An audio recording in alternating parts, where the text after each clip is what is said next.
திமுக அதிமுகவுக்கு மாற்று கட்சியே தேமுதிகவா தான் கேப்டனா வந்தார். வேற மாற்று கட்சின்ட்டு வரல. அந்த அந்த கட்சிக்கு எதிர்ப்பா வேற கட்சி வரல. அவங்க திமுக அதிமுகவுக்கு எதிர்த்து கட்சி தொடங்கினவங்களாம் இப்போ கேப்டன் தான் அவங்கள எதிர்த்து மாற்று கட்சியா வந்தார். அவங்க தான் மக்களும் அவரை தான் நேசிச்சாங்க. ஆனால் அவருக்குள்ள சூழ்நிலை, உடம்பு சூழ்நிலை அவரால் முடியலை. அதனால அப்படி ஒரு சூழ்நிலை ஆயிட்டு அடுத்தால மக்கள் எல்லாருமே இப்போ இந்த யூடியூப் சேனலு செய்திலையும் சரி, நிறைய செல்லையும் சரி, கேப்டனை இழந்துட்டோம் எல்லா மக்களும் சொல்கிறாங்க.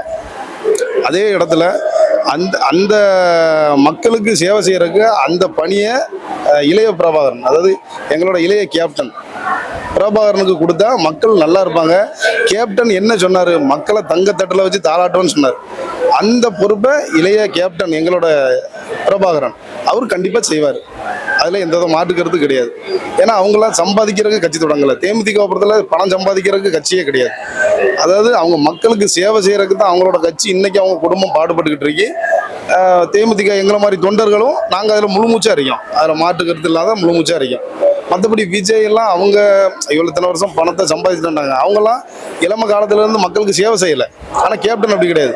நற்பணி மன்றம், ரசிகர் மன்றம் எல்லாத்துலேயுமே படிப்படியாக ஒவ்வொன்றா செஞ்சு மக்களுக்கு கொடுத்து வந்தாங்க. இலவசமாகவே செஞ்சு வந்தாங்க. எந்த ஒரு எதிர்பார்ப்பு இல்லாமல் கேப்டன்லாம் செஞ்சு வந்தார்.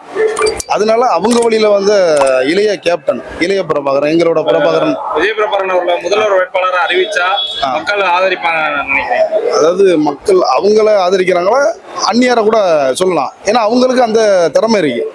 அதாவது ஜெயலலிதாவோட என்ன ஒரு திறமை இருந்துச்சோ அதே திறமை எங்களோட அந்நியர் பிரேமலதா, விஜயகாந்த் அவங்ககிட்ட கண்டிப்பா இருக்கு. அவங்க கண்டிப்பா செய்வாங்க. அதெல்லாம் மாட்டுக்கிறது கிடையாது. ஆமா, அவங்ககிட்ட இருக்கும்.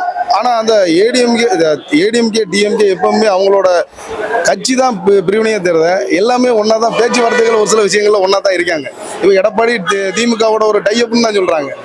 இன்னொன்னு ஏடிஎம்கே இப்போதைக்கு ஒரு பலம் இல்லாம தான் இருக்கு. ஆனா அதே சமயத்துல ஏடிஎம்கே பொறுப்பை கொடுத்து இதை வர்றதை விட பிரேமலதா, விஜயகாந்த் பொறுப்பை கொடுத்து எல்லா கட்சியும் அவங்களோட ஆதரிச்சு நின்றாங்கன்னா கண்டிப்பா மக்களுக்கு நல்லது நடக்கும். அதுல மாற்றுக்கிறது கிடையாது. அதிமுகவோட கூட்டணி போறது வேஸ்ட்ங்கறீங்களா? அதிமுகவோட தேமுதிக போறதோட தேமுதிகவோட அதிமுக வந்து செஞ்சா நல்லா இருக்கும். ஏன்னா இப்போதைக்கு அதிமுக அதான் பலம் இல்லாம இருக்கு. ஏன்னா மற்ற சசிகலா, டிடிவி தினகரன் எல்லாரும் சேர்ந்து ஓபிஎஸ் எல்லாம் சேர்ந்தாங்கன்னா அதிமுக பலமா இருக்கு.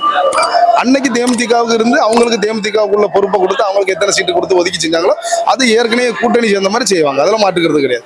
ஆனா எடப்பாடி கூட வந்து செஞ்சா செய்ய முடியாது, மக்களுக்கு செய்ய முடியாது. மக்கள் எடப்பாடியை பழனிசாமி ஏத்துக்கிடல. அது போன எலெக்ஷன்லயே பாத்துட்டோம்ல ஐயா. அதனால இனிமே வரக்கூடிய எலெக்ஷன்லயே அவர் இருந்தாலும்